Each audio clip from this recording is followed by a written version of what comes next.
सदगुरु महाराज की जय। श्री सदगुरु महाराज को निवेदन करते हुए महाराज श्री सदगुरु महाराज की जय। श्री सदगुरु महाराज की जय।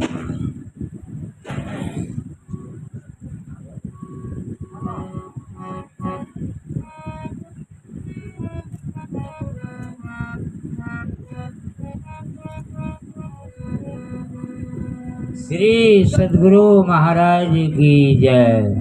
श्री सदगुरु महाराज की जय।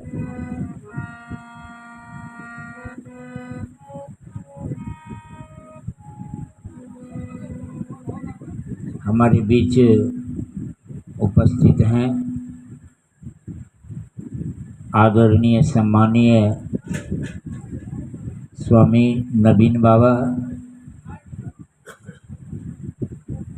जिनकी वाणी हमें सुनने का मौका नहीं मिला है और दर्शन का भी पहला दिन है, तो हम लोग उसके श्रीमुख से आज के यह शुभ विवाह के शुभ अवसर पर यह सत्संग के कार्यक्रम में आशीर्वाद के रूप में हम लोग समयानुसार सुनेंगे। श्री सदगुरु महाराज की जय। माइक व्यवस्था किया जाए।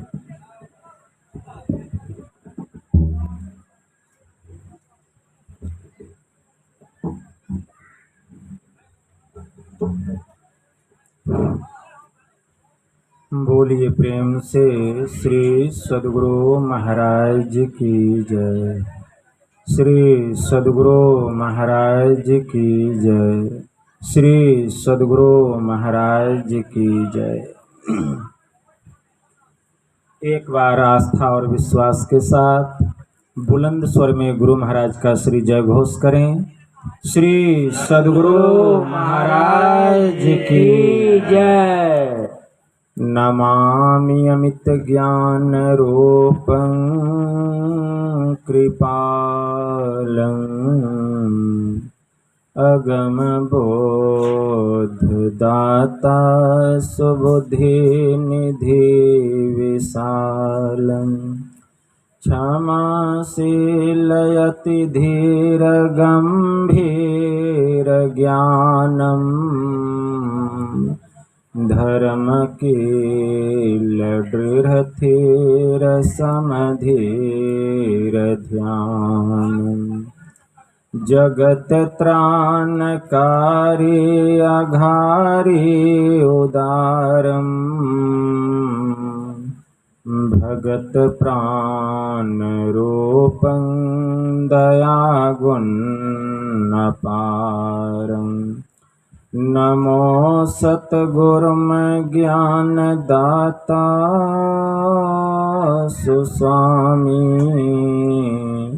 नमामि नमामि नमामि नमामि नमामि नमामि नमामि नमामि। महाराज सदगुरु है राजन को राजा है जिनकी कृपा से सर सर्व काजा भने में ही सोई परम गुरु नमामि नमामि नमामि नमामि नमामि नमामि नमामि नमामि नमामि। श्री सदगुरु महाराज की जय। आवाज दीजिए, इसमें थोड़ा बहुत कम आवाज है।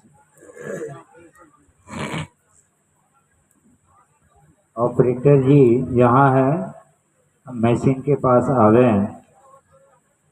श्री सदगुरु महाराज की जय। अव्यक्त रूप में प्रातः स्मरणीय अनंत श्री परम विभूषित परमाराध्य संत सद्गुरु महाराज के पावन कमल चरणों में बारंबार नमन। तीर्थों को भी पावन करने वाले वंदनीय साधु समाज के श्री चरणों में कोटि सह नमन। आदरणीय सत्संग प्रेमी गुरुजनों, भक्तिमती माताओं एवं धर्मशिला बहनों, आप लोगों को सर्वविदित हो चुका है कि यह संत मत सत्संग का आयोजन हमारे आदरणीय राजेंद्र बाबू ने अपनी सुपुत्री के विवाह के पूर्व बड़े ही हर्षोल्लास के साथ दोनों का दाम्पत्य जीवन सुखकारी, मंगलकारी, कल्याणकारी हो, इसी उद्देश्य से घर परिवार के समस्त लोगों ने मिलजुल कर यह संत मत सत्संग का आयोजन किए हैं। इस संत मत सत्संग के द्वारा ज्ञान योग युक्त एकमात्र ईश्वर भक्ति का संदेश दिया जाता है। प्रत्येक प्राणी मात्र को बोध कराया जाता है कि ज्ञान क्या है, योग क्या है, भक्ति क्या है, जीव क्या है, माया क्या है, ब्रह्म क्या है। इन सभी रहस्यमयी बातों का ज्ञान सत्संग के माध्यम से यह जो जीव अबोध बना हुआ है, सत्संग श्रवण करते करते एक दिन वह सुबोध और परम ज्ञानी हो जाता है। अभी संत स्तुति और गुरु वंदना से पाठ का शुभारंभ हुआ। हम लोगों ने अति ही मनोयोग पूर्वक भक्ति युक्त ढंग से पाठ का श्रवण किया। तत्पश्चात श्री रामचरितमानस सार सटीक से भी हम लोगों ने पाठ का श्रवण किया और विनय पत्रिका से भी हम लोगों ने गोस्वामी तुलसीदास जी महाराज द्वारा रचित बहुत ही महत्वपूर्ण पद को श्रवण किया और हम लोग सुन रहे थे कि परमात्मा की भक्ति करना कितना कठिन काम है। गोस्वामी जी विनय पत्रिका में लिख रहे हैं कि रघुपति भगति करत कठिनाई, कहत सुगम अकरणी अपार, जाने सो जेहि बन जाई, जो जेहि कला कुशल, ता कह सुलभ सदा सुखकारी, सफरी सन्मुख जल प्रवाह, सुरसरी बहै गज भारी, जो सरकरा मिलई सिकतामह, बलते नहीं बिलगावे, अति रसज्ञ सूक्ष्म पिपीलिका, बिनो प्रयास ही पावे, सकल दृश्य निज उदर मैली, सोवई निद्रा तजी जोगी, असोई हरिपद अनुभवई परम सुख, अतिशय द्वैत वियोगी, शोक मोह भय हरस दिवस निशी, देश काल तह नाही, तुलसी दास यही दशाहीन संशय निर्मूल न जाए। जितना हम लोग ईश्वर भक्ति के संबंध में कहते हैं, जरा करके देखिए तब पता चलेगा यह काम कितना कठिन है। बहुत लोगों का ऐसा मत है, उनका अपना विचार है कि संसार में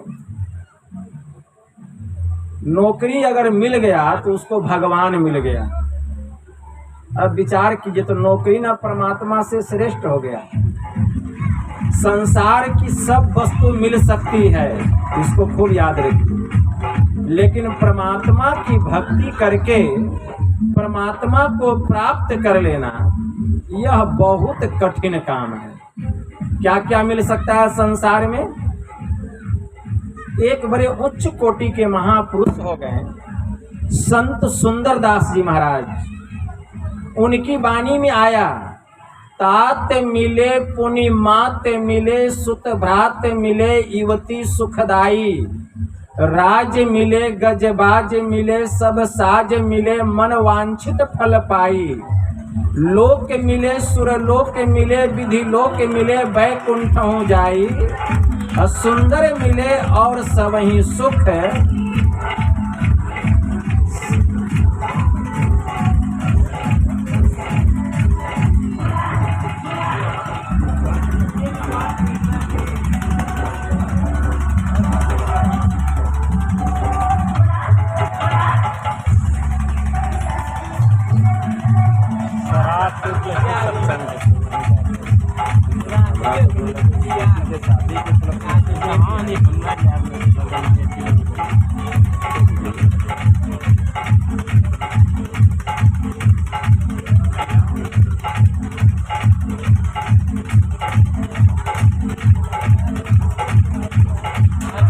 ऐसे कैसे सत्संग होगा? बाजा उधर बजे इधर, सत्संग कैसे होगा?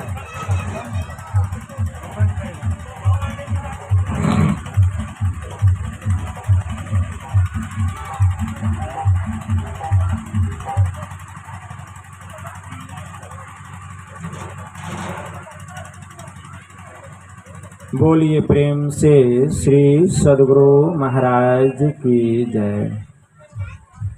तो लोक के मिले सुरलोक के मिले विधि लोक के मिले बैकुंठ हो जाई, सुंदर मिले और सब ही सुख। लेकिन संत समागम दुर्लभ भाई। संसार में सब सुख मिल सकता है, लेकिन संत और सत्संग का मिलना बहुत दुर्लभ है।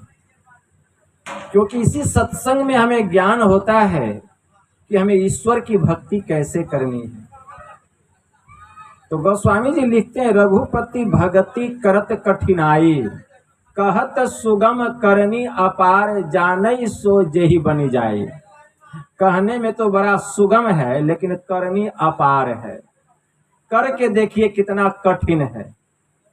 जब युकिको फ्यूजिता जापान से भारत आई और कुप्पा घाट आश्रम गुरु महाराज के पास पहुंची, और वह जो भजन भेद लेकर साधना पर बैठी, तो 3 घंटा तक एक आसन से बैठी रह गई। समाधि लग गई उसको। और जब उसकी समाधि टूटी तो एक सफेद कागज पर पेंसिल से चित्र बना करके गुरु महाराज को भीतर की अनुभूति दिखाई। गुरु महाराज देखकर बड़े प्रसन्न हो गए, और गुरु महाराज उनसे पूछते हैं, बताओ तुमको संत मत की साधना कैसी लगी? तो युकिको फ्यूजिता ने कहा है, very easy and very hard. बहुत सरल, नहीं तो बहुत कठिन है। तो सरल किसके लिए और कठिन किसके लिए? तो गोस्वामी जी लिखते हैं कि सरल किसके लिए और कठिन किसके लिए? तो कहते हैं, रघुपति भगति करत कठिनाई, कहत सुगम करनी अपार, जानई सो जेहि बनी जाई। जो जेहि कला कुशल ताक, सुलभ सदा सुखकारी। जो जिस काम को करने में कुशल होते हैं, निपुण होते हैं, प्रवीण होते हैं, उनके लिए वह काम सरल होता है, आसान होता है। और अगर कोई वो काम में निपुण नहीं है, कुशल नहीं है, प्रवीण नहीं है, तो वह काम उनके लिए कठिन होता है। उसी प्रकार जो साधना में निपुण हो गए हैं, उनके लिए यह काम सरल है, और जो निपुण नहीं हुए हैं उनके लिए यह काम कठिन है। जैसे उदाहरण देते हैं, क्या उदाहरण देते हैं? उदाहरण देते हैं कि सफरी सन्मुख जल प्रवाह, सुरसरी बहई गज भारी। जब सावन भादो का महीना आता है तो नदी में बाढ़ आता है, और उस बाढ़ का जो जल होता है वह बड़ा ही वेग जो होता है, बहुत तेज गति से उसका फोर्स होता है। और अगर रास्ते में विशाल गजराज खड़ा हो तो उस हाथी को बहाते हुए बहुत दूर लेकर के चला जाता है। लेकिन उसी जल में रहने वाली जो सफरी मछली होती है, उस वेग के विपरीत दिशा में भाठा से सिरा की ओर चढ़ाई करती है। उसका बाल बांका भी वो वेग नहीं कर सकता है। क्यों? क्योंकि मछली जो है वह तैरने में निपुण है, कुशल है, प्रवीण है, लेकिन हाथी इस कला में निपुण नहीं है। तो हाथी के लिए यह काम कठिन है, लेकिन मछली के लिए यह काम आसान है, सरल है। जो सरकरा मिलई सिकतामह, बलते नहीं बिलगावे, अति रसज्ञ सूक्ष्म पिपीलिका बिनु प्रयास ही पावे। गोस्वामी जी लिखते हैं कि जो सरकरा मिलई सिकता में, सिकता कहा गया बालू को और सरकरा कहा गया चीनी को। 1 किलो बालू में 1 किलो चीनी मिला दीजिए और आपसे कहा जाए कि चीनी को बालू से अलग कर दीजिए, अलग कर सकेंगे? कभी अलग नहीं कर सकेंगे, कभी अलग नहीं कर सकेंगे। बहुत कठिन काम है चीनी से बालू को अलग कर देना। तो जो सरकरा मिलई सिकता में बलते नहीं बिलगावे, कितना भी बल लगा लीजिए लेकिन चीनी बालू से अलग होने वाला नहीं। लेकिन अति रसज्ञ सूक्ष्म पिपीलिका बिनु प्रयास नहीं पावे। लेकिन उस चीनी का स्वाद लेने वाली जो छोटी छोटी पिपरी चींटियां होती है, वह झुंड के झुंड आती है और उस बालू से चीनी के एक एक कण को आसानी से अलग कर लेती है, क्योंकि उसके लिए वह काम सरल है, आसान है, क्योंकि वह उस कला में निपुण है, कुशल है, प्रवीण है, लेकिन हम नहीं। तो अति रसज्ञ सूक्ष्म पिपीलिका बिनु प्रयास ही पावे। गोस्वामी तुलसीदास जी महाराज लिखते हैं कि सोई जो संत होते हैं वह नींद को त्याग करके सोते हैं। वह नींद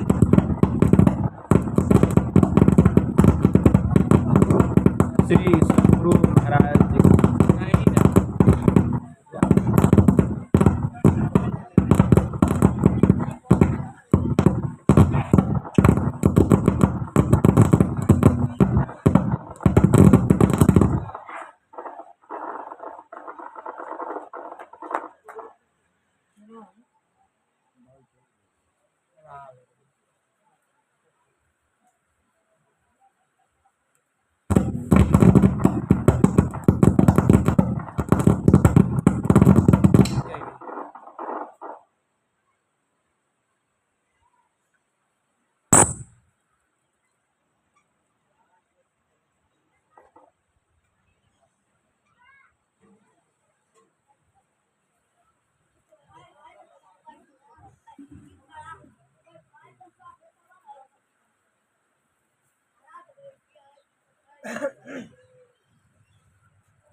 श्री सद्गुरु महाराज की जय।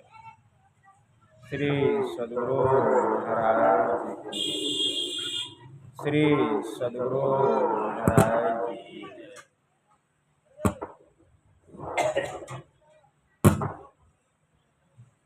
गोस्वामी तुलसीदास जी महाराज लिखते हैं कि सकल दृश्य निज उदर मैली, सोई निद्रा तजी जोगी, सोई हरिपद अनुभवई परम सुख, अतिशय द्वैत वियोगी।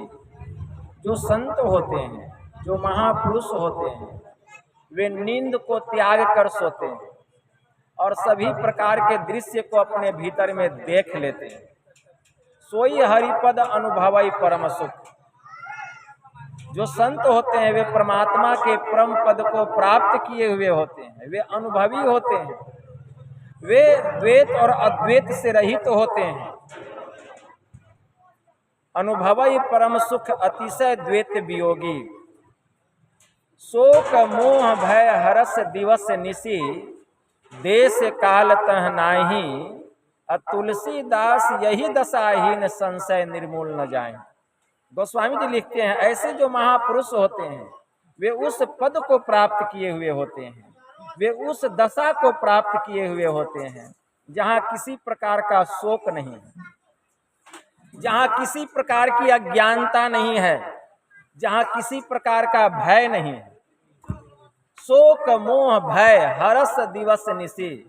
न तो वहाँ हर्ष है, न विषाद है, न दिन है, न रात है।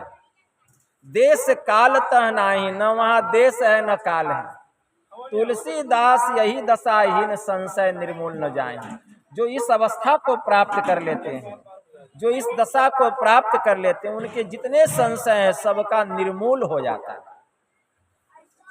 उस देश के संबंध में संत कबीर साहब ने कहा, कहता हूँ उस देश की बतिया, जहां न होत दिन रतिया। रवि चंद्र नहीं तारे, नहीं उजियार अंधियारे। नहीं तह पवन और पानी, गए वो देश जिन जानी। नहीं तह धरनी आकाशा, करे कोई संत तहाँ बासा। उहुआ गम काल को नाही, तहवा धूप नहीं छाही। सो हंगम नाद उहुआ नहीं भाई, न बाजे शंख सहनाई। क्या हुआ बाजा में जी? ये प्रवचन शुरू हुआ तो बाजा गड़बड़ा गया।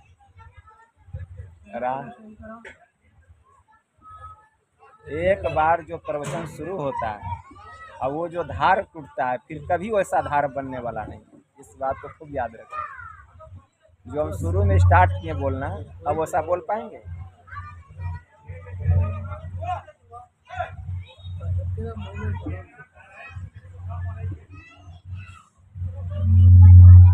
श्री सद्गुरु महाराज की जय।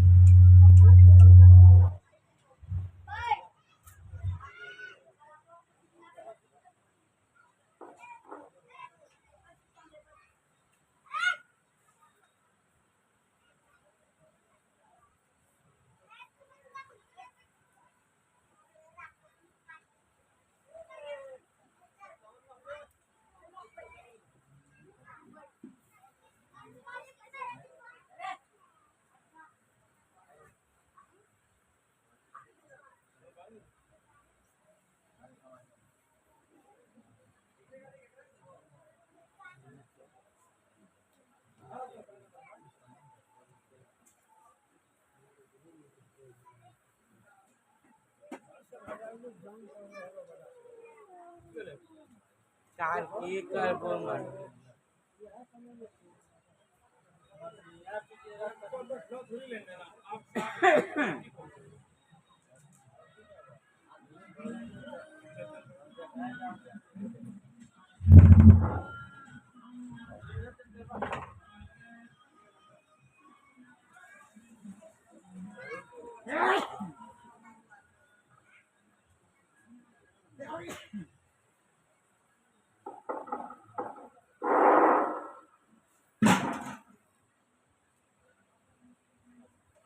श्री सद्गुरु महाराज की जय। श्री सद्गुरु महाराज की, श्री सद्गुरु महाराज। तो संत कबीर साहब उस अवस्था का वर्णन कर रहे हैं जहाँ किसी प्रकार का शोक नहीं है, जहाँ किसी प्रकार की अज्ञानता नहीं है, जहाँ किसी प्रकार का भय नहीं है, जहाँ न हर्ष है न विषाद है, न वहाँ देश है न काल है। जो उस दशा को प्राप्त कर लेते हैं उनका जितना संशय है सब समाप्त हो जाता है। उसका वर्णन करते हुए संत कबीर साहब ने क्या कहा, कहता हूँ उस देश की बतिया, जहां न होत दिन रतिया। रवि चंद्र नहीं तारे, नहीं उजियार अंधियारे। नहीं तह पवन और पानी, गए वो देश जिन जानी। नहीं तहां धरनी आकाशा, करे कोई संत तहां बासा। उहुआ गम काल को नाही, तहवा नहीं धूप और छाही। सो हंगम नाद उहुआ नहीं भाई, न बाजे शंख सहनाई। निह अक्षर जाप तह जापे, उठत धुन सुन से आपे। मंदिर में दीप बहुबारी, नयन बिनु भई अंधियारी। कबीरा देश है न्यारा, लखे कोई राम का प्यारा। उसी को कहा गया परमात्मा का परम पद। उस अवस्था को जो प्राप्त कर लेता है उसको फिर संसार में दुख का मुख देखना नहीं पड़ता। भगवान महायुगेश्वर श्री कृष्ण ने श्रीमद् भगवत गीता में अर्जुन से कहा, हे अर्जुन, न तद्य भास्यतो सूर्यो न शशांको न पावक यद गत्वा न निवर्तन्ते तद्धाम प्रमम्मम। जहाँ सूर्य प्रकाशित नहीं होता है, जहाँ चांद की चांदनी नहीं होती है, न वहाँ अग्नि का ही ताप है, जो एक बार वहां चला जाता है, यद गत्वा न निवर्तन्ते, फिर वहां से वापस आना नहीं होता, वही तो मेरा परम पद है। उस अवस्था को प्राप्त करना पड़ेगा। उस अवस्था को प्राप्त करना साधारण बात नहीं है, बहुत कठिन बात है, बहुत कठिन बात है। लेकिन उस अवस्था को प्राप्त किए हुए जो महापुरुष होते हैं, अगर उनका दर्शन हो जाए, यह बड़े सौभाग्य की बात है। वैसे जो महापुरुष होते हैं, उनका केवल दर्शन हो जाए, अगर उनका दर्शन हो जाए तो हमारे जीवन के जो पाप हैं वो दूर भाग जाते हैं। लेकिन ऐसे महापुरुष का दर्शन हो भी जाता है तो हम उनको पहचान नहीं पाते हैं, क्योंकि हमारे पास में वैसी आंख नहीं है। फूटी आंख विवेक की, सूझे न संत असंत, जाके 7-10-20 है ताको नाम महंत। उसके विवेक की आंख फूट गई है, ज्ञान की आंख फूट गई है। वह यह समझ ही नहीं पा रहा है कि कौन संत है कौन असंत है, क्योंकि उसको परख नहीं है, पहचान नहीं है। हीरे को कोई जौहरी ही पहचानता है, सब नहीं पहचान पाता। एक जौहरी था, वह राजा के दरबार में आया और उसके पास में 2 हीरा था। एक असली हीरा था, दूसरा नकली हीरा था, लेकिन दोनों देखने में एक जैसा था और दोनों से एक समान लाइट निकल रहा था। वह जौहरी राजा के दरबार में आकर कहता है, महाराज, अगर कोई प्रमाण के आधार पर यह साबित कर दे कि कौन हीरा असली है और कौन हीरा नकली है, तो मैं असली वाला हीरा उसे गिफ्ट कर दूंगा। तो राजा साहब के दरबार में बहुत बड़े बड़े विद्वान पारखी लोग रहते थे। राजा ने अपने सभी विद्वानों को, सभी दरबारियों को बुलाया और कहा कि पहचान करके बतलाओ कि कौन हीरा असली है कौन हीरा नकली है। जितने दरबारी थे सबने दोनों हीरा को देखा, लेकिन कोई भी प्रमाण के आधार पर यह साबित नहीं कर सका कि कौन हीरा असली है और कौन हीरा नकली है। राजा साहब इस सोच में पड़ गए कि यह जौहरी भी क्या सोचेगा कि हमारे दरबार में कोई भी पारखी नहीं है। चिंतित हो गए राजा साहब। उसी राजा साहब के दरबार में एक सूरदास रहता था।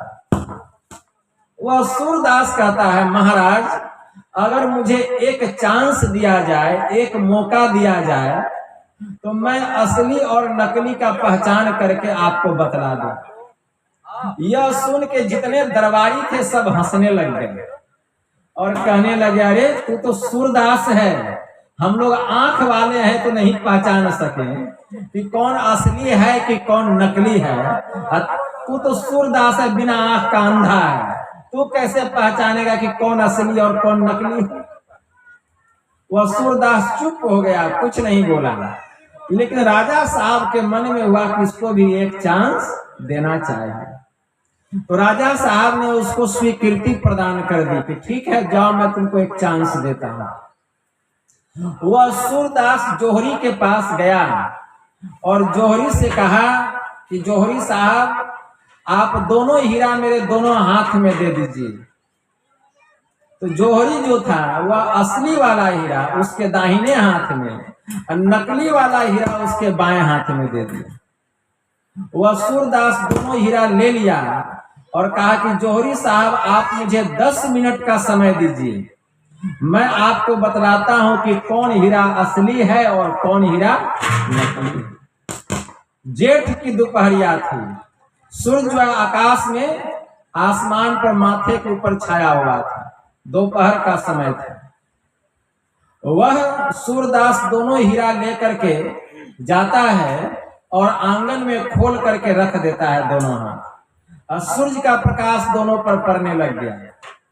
जैसे ही 10 मिनट हुआ, वह सूरदास दोनों हाथ का मुट्ठी बंद करता है तो देखता है जो कांच का हीरा था वह गर्म हो गया और जो असली वाला हीरा था वह ठंडा रह गया। क्योंकि जो हीरा होता है उस पर सूर्य के प्रकाश का प्रभाव नहीं पड़ता, उसके ताप का प्रभाव नहीं पड़ता। वह समझ गया सूरदास की असली कौन है और नकली कौन है। वह गया जौहरी के पास और दाहिने हाथ का मुट्ठी खोलते हुए कहा कि जौहरी साहब यह लीजिए आप अपना असली वाला हीरा, और बाएं हाथ का मुट्ठी खोलते हुए कहा कि यह लीजिए आप अपना नकली वाला। यह देख के जौहरी अचंभित हो गया कि ये बिना आंख वाला व्यक्ति कैसे पहचान कर लिया कि ये असली है और ये नकली है, प्रमाण चाहिए। तो सूरदास कहता है जौहरी साहब जो आपका नकली कांच का हीरा था वह सूर्य के प्रकाश में गर्म हो गया, एकदम वेरी सिंपल, और जो असली वाला हीरा था वह ठंडा का ठंडा रहा। तो कहने का मतलब है कि संत और असंत को हम पहचान नहीं पाते क्योंकि हमारे पास में वैसी आंख नहीं है। इसके लिए अंधा बनना पड़ेगा, मतलब आंख बंद करना पड़ेगा, आंख बंद करना पड़ेगा। जो आंख बंद करता है और गुरु जुक्ति से जो ध्यान लगाता है गुरु इंगित स्थान पर, उसकी दृष्टि की दोनों धार वहां मिलती है, अंधकार का पर्दा फटता है, भीतर की दिव्य दृष्टि उसकी खुलती है, भीतर की आंख खुलती है, और तब देखिए नजारा क्या दिखाई देता है, कैसा प्रकाश भीतर में हो रहा है। वह प्रकाश सबको नहीं दिखता है। एक फकीर हो गए संत तुलसी साहब जी महाराज, उनकी वाणी में आया क्यों भटकता फिर रहा तुम ऐ तलाशे यार में, अरे रास्ता सहरग में है दिल भर पे जाने के लिए। दिल का हुजरा साफ फरक जाना को आने के लिए, ध्यान गैरों का उठा उनको बिठाने के लिए। एक दिल लाखों तमन्ना उस पे ज्यादा हवीस, फिर ठिकाना कहाँ है उसको टिकाने के लिए। नकली मंदिर मस्जिदों में जाए सद अफसोस है, कुदरती मस्जिद का साकिन दुख उठाने के लिए। चश्मे दिल से देखा यहाँ जो जो तमाशे हो रहे हैं, दिल सिता तो क्या क्या है तेरे दिल सताने के लिए।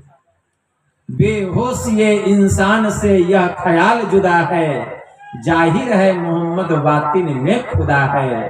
गोश वातिन हो कुसादा जो करे कुछ दिन अमल, ला इलाहा इल्लल्लाह अल्लाहु अकबर पे जाने के लिए। यह आमिल है तुलसी की अमल कर ध्यान से, कुन कुरान में है लिखा अल्लाहु अकबर पे जाने के। तो जब तक सच्चे और पक्के संत सदगुरु नहीं मिल जाते, लाख सिर पटकते रह जाओगे, अंतर के असली मार्ग का पता, भेद का पता, रहस्य का पता, इल्म का पता चलने वाला नहीं। इसीलिए हमारे पास ऐसी आंख नहीं है कि हम पहचान सके कि कौन संत है और कौन असंत है। फूटी आंख विवेक की सुझे न संत असंत, जाके साथ 10-20 है ताको नाम महंत। हम देखते हैं जिसके साथ 10-20 चेला है, 10-20 रंगीन गाड़ियां है, जिसके साथ बहुत ताम झाम है, उसको हम कहते हैं बड़े उच्च कोटि के संत हैं। तो संत की पहचान वो थोड़े है। उधर समाता अन्न ले तनही समाता चीर, जिकर फारी कफनी करे ताका नाम फकीर। फकीर आप लिखिए फारसी भाषा में, कैसे लिखेंगे? सबसे पहले लिखेंगे फे, फिर काफ, तब रे तब हुआ फकीर। फे का मतलब फाका, फाका का मतलब उपवास, उपवास का मतलब उप का मतलब समीप, वास का मतलब निवास करना। जो परमात्मा के सबसे समीप निवास करते हैं वे होते हैं संत, वे होते हैं फकीर। काफ, काफ का अर्थ होता है कनायती, कनायती का अर्थ होता है संतोषी। जो फकीर होते हैं, जो संत होते हैं, जो जोगी होते हैं, वे संतोषी होते हैं। कितने संतोषी होते हैं? संत कबीर साहब ने कहा, कबीरा साईं मुझको रूखी रोटी दई, चुपड़ी मांगत मैं डरूं कहीं सूखी छीन न ले। रूखा सूखा खाई के ठंडा पानी पी, देखी बिरानी चुपड़ी मत ललचावे जी। ऐसे संतोषी होते हैं वे संत, वे फकीर। ये का अर्थ होता है यादे इलाही। वे दिन रात परमात्मा के चिंतन में, ध्यान में डूबे रहते हैं। विगत काम मम नाम परायण, अशांति विरति विनति मुदितायन। वे कामनाओं के त्यागी होते हैं, वे परमात्मा के ध्वन्यात्मक नाम में प्रवीण होते हैं, लवलीन होते हैं। शांति विरति विनति मुदितायन, ऐसे जो संत होते हैं शांति, विनम्रता और आनंद के साक्षात स्थान होते हैं। ऐसे जो संत होते हैं। रे का अर्थ होता है रियाज, मतलब वे परमात्मा का दीदार किए हुए, साक्षात्कार किए हुए ऐसे संत होते हैं। ऐसे फकीर की पहचान, ऐसे संत की पहचान बहुत दुर्लभ है, बहुत दुर्लभ है। भेष कैसा भी हो, अगर ऊंचा ख्याल है, दीन बाहर से दिखे भीतर से मालो माल है। कोई कहता भिक्षु है, कोई कहे कंगाल है, अरे गुदरी पहने उसके गुदरी में लाल। ऐसे होते हैं ऐसे। इसलिए सत्संग करते करते, सत्संग सुनते सुनते ईश्वर की कृपा होती है और ऐसे संत का हमें दर्शन हो जाता है। संत कबीर साहब ने कहा, मैं आन परी चोरन के नगर, सत्संग बिना जियरा तरसे। इस सत्संग में लाभ बहुत है, तुरंत मिलावे गुरु से। देखिए कितना लाभ है। तो सत्संग सुनते सुनते संत सदगुरु मिल जाते हैं, और जब संत सदगुरु मिलते हैं तो वे हमें भेद बतलाते हैं। गुरु महाराज की वाणी में आया है, कौन सा भेद बतलाते हैं? संतन मत भेद प्रचार किया, गुरु साहब बाबा देवी ने। क्या यही ना? थे अंध बने फिरते बाहिर, अंतर पथ भेद न थे जाहिर। पता था अंतर का रहस्य, परमात्मा के पास जाने का रास्ता भीतर में जो है, पता था? नहीं मालूम था। थे अंतर पथ भेद न थे जाहिर, हमें बोधि बुझाए सुझाए दिया गुरु साहब बाबा देवी ने। क्या बंद कराए पलक पटको, कहे बाहर में तुम मत भटको। सीधे सन्मुख सुषमन बिंदु को गहवाया बाबा देवी ने। सुषमन घर में ध्वनि धार बजे, चरी श्वेत सुरत सोधार भजे। अनहद उलझन यही युक्ति तजे, सत ध्वनि की युक्ति दई गुरु ने। गुरु की यह युक्ति बरी में ही प्रगट संसार में।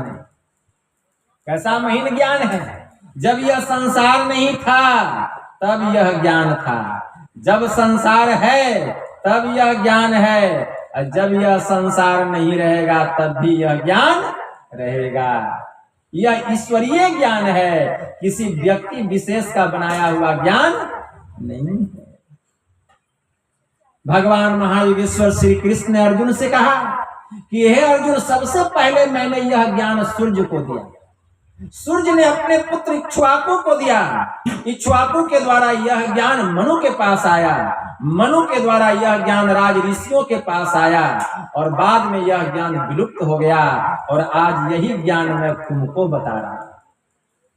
हमारे परमाराध्य ने कहा, लाया हूं तूफान से किश्ती निकाल कर, इस ज्ञान को रखना मेरे बच्चों संभाल कर। कैसा ज्ञान है।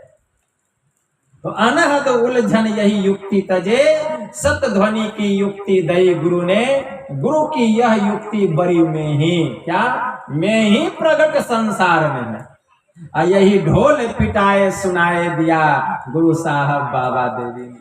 अब ढोल पीट पीट करके यह ज्ञान बांट रहे हैं हमारे गुरुदेव। कैसा ज्ञान है। इस ज्ञान को प्राप्त करना पड़ेगा। यह ज्ञान कहाँ मिलेगा। हाट में, बाजार में, खेत में, खलिहान में, सिनेमा हॉल में, सर्कस में, किसी प्राइम मिनिस्टर या मिनिस्टर के भाषण में कहीं यह ज्ञान मिलने वाला नहीं है। यह ज्ञान जब भी मिलेगा संतों के पास मिलेगा। भेद यह गुप्त पाना किसी ग्रंथ से है असंभव, समझ लो किसी संत से। बिन दया संतन की मैं ही जानना इस राह को, हुआ नहीं होता नहीं वो होनहारा है नहीं। गुरु महाराज की बात है। इसलिए संतों के शरण में जाना पड़ेगा। जो नहीं गए हैं जल्दी से इस ज्ञान को ले लीजिए। पता नहीं शरीर का कोई ठिकाना नहीं कब छूट जाएगा। आदमी का जिस्म क्या है, आशिक है जहां। मिट्टी की इमारत बनी है, मिट्टी का है आसियां, खून का गाढ़ा किया है, ईंट की बनी है हड्डियां। थोड़ी सी चंद सांसों पर टिकी है यह ख्याली आसमां। मौत की पुरजोर आंधी जिस घड़ी आ जाएगी, टूट कर यह इमारत खाक में मिल जाएगी। माता सहजोबाई की वाणी में आया, पानी का सा बुलबुला यह तन ऐसा होए, अब पीव मिलन को ठानिए रहिए न परी सोए, रहिए न परी सोए बहुरी न मनुखा देही, आपुन ही में खोज मिले तब राम सने। हरि को भूले जो फिरे सहजो जीवन छार, सुखिया तभी होवेगा जब तू सुमिरेगा करतार। इसीलिए सुख चाहते हो तो करतार का भजन करो, सृजनहार का भजन करो, उस परमात्मा का भजन करो। कैसे? गुरु से जुक्ति जान के करो। इसीलिए वेद में मंत्र आया है, ओम युक्त्वाय सविता देवान सवर्यतो धिया दिवम बृहद ज्योतिः करिष्यत सविता प्रस्वातितान।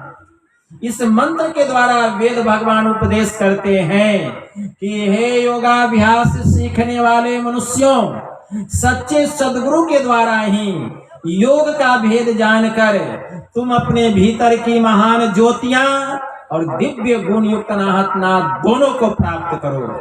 और वह संत सदगुरु जिनसे इस योग का भेद जानना चाहिए, इसके लिए निमित्त एकमात्र ईश्वर से इस प्रकार की स्तुति करो कि हे जगत प्रसव करता ईश्वर, आप ऐसे विद्वानों को, ऐसे संत सदगुरु को इस धराधाम पर भेजें जिनसे इस योग का भेद जानकर हम अपने भीतर की महान दिव्य ज्योतियां और दिव्य गुण युक्त नाथ दोनों को प्राप्त करें और आप सुख स्वरूप परमात्मा को जान सके, आपको पहचान सके। तो जब तक सदगुरु के शरण में नहीं जाएंगे इस रहस्य का पता चलने वाला नहीं है। इसलिए गुरु के शरण में जाना पड़ेगा। लेकिन वास्तव में वह गुरु होना चाहिए, गुरु नहीं होना चाहिए, गाय बैल नहीं होना चाहिए, गुरु होना चाहिए। गुरु अपने आप में बड़ा ही पवित्र, पावन और सर्वव्यापक शब्द है। स्कंद पुराण में आया है, सभी तीर्थों में गुरु तीर्थ सबसे उत्तम तीर्थ है। आप बहुत तीर्थ करते होंगे आप लोग, लेकिन सभी तीर्थों में गुरु तीर्थ जो है यह सबसे उत्तम तीर्थ है।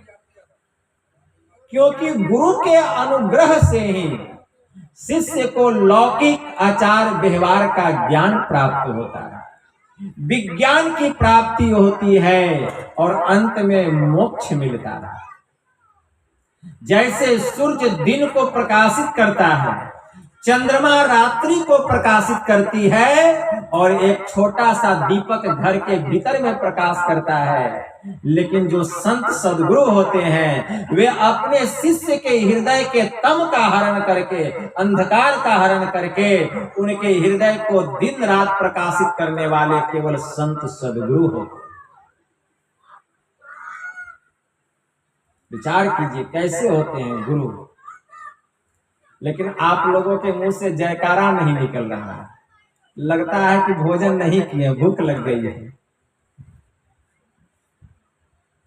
संत कबीर साहब ने बड़ा अच्छा कहा, प्रथम गुरु है माता पिता, रज्य वीर्य के सोई दाता। दूसर गुरु है मन की धाई, गृहवास की बंद छुड़ाई। तीसर गुरु जिन धरिया नामा, ले ले नाम पुकारे गामा। चौथे गुरु जिन शिक्षा दिनहा, जगत व्यवहार सबे तब चिन्हा। पंचम गुरु जिन वैष्णव किन्हा, राम नाम का सुमिरन दिन्हा। छठे गुरु जिन भरम गर तोरा, द्विधा मेरी एक से जोड़ा। सातम गुरु जिन सत शब्द लखाया, जहां का तत्व तहां समाया। कबीरा सात गुरु संसार में, सेवन सब संसार। सतगुरु सोई जानिए, जो भवजल उतारे पार। ऐसे गुरु के शरण में जाना पड़ेगा, तब काम बनेगा। जब ऐसे गुरु के शरण में जाते हैं वे हमें सदयुक्ति बतलाते हैं, भक्ति करना, मानस जप करने के लिए बतलाते हैं, मानस ध्यान करने के लिए बतलाते हैं, दृष्टि योग की साधना करने के लिए बतलाते हैं। और अंत में जब इस कला में हम निपुण हो जाते हैं, योग्य हो जाते हैं, तो संत मत की अंतिम उच्चतम साधना श्रुत शब्द योग की साधना की विधि बतलाता है। और अगर हम मनोयोग पूर्वक जप करते हैं, ध्यान करते हैं, तो हमें भी भीतर में कुछ सिद्धि की प्राप्ति होगी। लेकिन करेंगे तब, नहीं करेंगे तो कुछ भी नहीं मिलेगा। लेकिन काम कठिन जरूर है, लेकिन नामुमकिन नहीं है। झूठ मूठ खेले सचमुच होए, सचमुच खेले बिरला कोय। और जो कोई खेले मंचित लाए, होते होते होइए जा। तो खेलेंगे तो ना झूठ मूठ का ध्यान करने बैठे, ये सोच के क्यों बैठते हैं? बस बैठना है, ध्यान बने अथवा नहीं बने। हमको नित्य प्रतिदिन अभ्यास करने के लिए बैठना है, त्रय काल संध्या करना है। एक फकीर साहब थे, वे बड़े नमाजी थे और उन्होंने इतनी नमाज अदा की, इतनी नमाज अदा की कि पत्थर में गड्ढे पड़ गए। जिस पत्थर पे वे नमाज पढ़ते थे, चबूतरा पर सजदा जो करते थे, घुटना रखते थे, झुकते थे, जो सजदा करते थे, तो घुटने के ठोकर से पत्थर में गड्ढे पड़ गए। अब बताइए फकीर साहब ने कितना नमाज अदा किए होंगे। नबी करीम मोहम्मद सल्लल्लाहु अलैहि वसल्लम उसी रास्ते से जा रहे थे, उन्होंने देखा कि पत्थर में गड्ढे पड़े हुए हैं। तो वहां के लोगों ने कहा कि एक फकीर साहब बड़े नमाजी हैं, उन्होंने इतना नमाज अदा किया, इतना नमाज अदा किया कि पत्थर में गड्ढे पड़ गए। तो नबी साहब सोचने लग गए, अरे वह खुदा का कितना उसूल वाला बंदा होगा, खुदा का कितना करीबी होगा, अल्लाह के कितने पनाह में रहने वाला होगा, अल्लाह का कितना नेक बंदा होगा, अल्लाह का कितना पाक बंदा होगा, अल्लाह का कितना करीबी होगा। मैंने तो इतना नमाज ही अदा नहीं किया जितना उस फकीर ने किया। यही सब बात नबी साहब मन में सोचने लग गए। जब सोचने लग गए तो आकाश से आकाशवाणी हुई खुदा की, ऐ मोहम्मद तू इसकी चिंता न कर, उस फकीर की एक भी नमाज मुझे मंजूर नहीं है। तो उस फकीर की एक भी नमाज मुझे मंजूर नहीं है। तो नबी साहब के मन में हुआ इस बात की सूचना उस फकीर को देना चाहिए। तो नमाज का समय हो चुका है, फकीर साहब आते ही होंगे। फकीर साहब आए, नमाज पढ़ लिए, और नमाज पढ़ के जब जाने लगे तो नबी साहब कहते हैं, फकीर साहब क्या आपको कुछ पता है? फकीर साहब कहते हैं, नहीं नबी साहब, आप ही बता दीजिए कि आपने जितनी नमाज पढ़ी, आपकी एक भी नमाज खुदा को मंजूर नहीं। यह सुन करके फकीर नाचने लग गया, खुशी से नाचने लग गया, झूमने लग गया। नबी साहब सोचते हैं इस फकीर को तो चिंतित होना चाहिए, उदास होना चाहिए, ये खुशी से झूम क्यों रहा है? तो नबी साहब कहते हैं, फकीर साहब क्या बात है, कहीं आप पागल तो नहीं हो गए हैं? आप इस तरह खुशी से नाच क्यों रहे हैं, झूम क्यों रहे हैं? जबकि आपको मैंने कहा कि खुदा को एक भी आपकी नमाज मंजूर नहीं है, फिर भी आपको तो दुखी होना चाहिए। तो फकीर साहब कहते हैं, ऐ नबी, अगर कोई दूसरा बंदा यह बात बोला होता तो शायद मुझे विश्वास नहीं होता, लेकिन तू खुदा का सबसे नेक बंदा है, तेरी खुदा से बातचीत होती है, इसलिए तुम मुझसे असत्य नहीं बोल सकता, झूठ नहीं बोल सकता। इसलिए मैंने तेरी बात पर विश्वास किया और इसलिए मैं खुशी से नाच रहा हूं कि एक तो मैं इतना पापी, इतना नापाक, मैं तो यही सोच रहा था इतने वर्षों से कि पता नहीं खुदा की खबर है मेरी तरफ है कि नहीं है, खुदा मुझे देख रहा है कि नहीं है, क्योंकि पापी व्यक्ति पर खुदा की शायद नजर भी नहीं पड़ी। लेकिन तुमने जो इतनी बात कही कि खुदा को एक भी मेरी नमाज मुझे मंजूर नहीं है, तो मैं खुशी से इसलिए नाचने लगा, मुझे नमाज की फिक्र नहीं, खुदा को मेरी याद तो है, खुदा को मेरी खबर तो है, वह मेरी ओर देख तो रहा है कि मैं यहाँ नित्य प्रतिदिन नमाज पढ़ने आता हूँ, मेरी नमाज उन्हें मंजूर हो अथवा नहीं हो। इतना जो कहना हुआ फकीर साहब का, तुरंत आकाश से फिर खुदा की आकाशवाणी हुई, ऐ नबी, इस फकीर की सब नमाजें मुझे कबूल है। तो नबी साहब कहते हैं, ऐ मेरे खुदा, ये आप क्या कह रहे हैं? कभी कहते नहीं है, कभी कहते हैं, इसमें बात क्या है, रहस्य क्या है? आकाशवाणी हुई, ऐ नबी, तू नहीं देख रहा है? यह केवल इतनी सी बात सुन करके कि मैं इसकी खबर रखता हूं, मैं इसको याद रखता हूं, इतना सुन करके कितना झूम रहा है, कितना नाच रहा है, इसको मुझ पर कितना भरोसा है। यही तो बात है, बिनु विश्वास भगति नहीं। इसीलिए इतना जो इसको मुझ पर विश्वास है, तो मैंने इसकी सब नमाजों को मंजूर कर लिया, इसे सभी पापों से मैंने मुक्त कर दिया। इसलिए ध्यान बने चाहे नहीं बने, हमें नित्य प्रतिदिन ध्यान पर बैठना चाहिए। इससे हम गुरु महाराज के नजदीक रहेंगे, उनके पनाह में रहेंगे, उनकी निगाह में रहेंगे। इसलिए नित्य प्रतिदिन ध्यान करना चाहिए, त्रैकाल संध्या करनी चाहिए और दोनों समय का सत्संग करना चाहिए।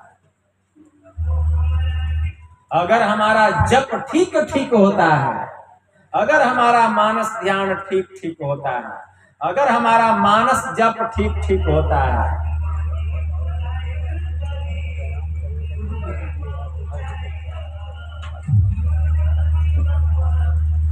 अगर हमारा ठीक ठीक मानस जप और मानस ध्यान होता है, तो हमारे अंदर दृष्टि योग की साधना करने की क्षमता आ जाती है, योग्यता आ जाती है। जब तक कोई मोटे मोटे अक्षरों को लिखना सीख नहीं लेता, तब तक उसे महीन अक्षर का ज्ञान नहीं होता। तो मानस जप और मानस ध्यान जो है, यह मोटा मोटा अक्षर है। एक नाम का जप करना, एक रूप का ध्यान करना। चूंकि प्रसंग तो बहुत चला जाएगा, लेकिन समय का अभाव है, अभी कुछ दूसरा आयोजन भी है, तो मैं जब आऊंगा फिर कभी तो आप लोगों को विस्तार से संत मत का गंभीर ज्ञान, संत मत का रहस्यमय ज्ञान पर से पर्दा हटाऊंगा। वह रहस्यमय ज्ञान क्या है और आप लोग सुनेंगे तब आप लोगों को बात समझ में आएगी कि ज्ञान क्या है। यह तो थोड़ा सा भूमिका मैंने बनाया अभी, ठीक है ना, तो कहने के लिए बात बहुत है। हमारे आदरणीय राजेंद्र बाबू की सुपुत्री का विवाह है, आज बारात भी आने वाली है। मैं गुरु महाराज से प्रार्थना करता हूँ कि उस बच्ची का विवाह पवित्र ढंग से, अच्छे ढंग से और वेद पुराण के अनुसार जो विधि और विधान है संपन्न हो, ताकि दोनों का दाम्पत्य जीवन वर और वधु का मंगलमय हो, कल्याणकारी सुखकारी हो। यही मैं गुरु महाराज की तरफ से आशीर्वाद प्रदान करके जा रहा हूँ। आप लोग जो इतनी संख्या में आए हैं, आप लोग पुण्य के भागी।